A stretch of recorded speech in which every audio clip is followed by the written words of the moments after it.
Growing plants and trees in containers gives you unlimited opportunity to put color and interest anywhere you'd like.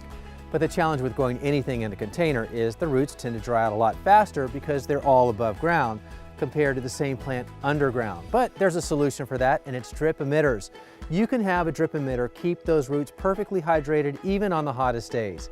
So in this video, I'm going to show you how to set up a simple drip emitter system for every container in your landscape.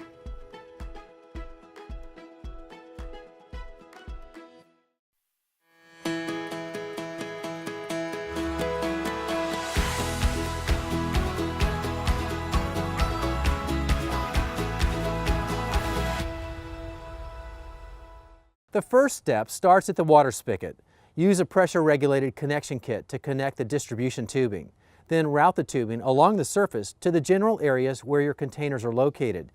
From there, it's a simple matter of connecting the 1/4-inch tubing that will deliver water the rest of the way from the supply line to the emitters using the installation tool provided. Cut the line to the proper length so that a drip emitter can be placed at the base of the plant or tree in the desired location. Emitters are designed to allow a specific amount of water flow over a certain time. For example, a ½ gallon per hour, 1 gallon per hour, or 2 gallons per hour. The color coding makes it easy to identify each emitter's water output. Once the emitter is securely connected, lay one or more into the container and secure it in place.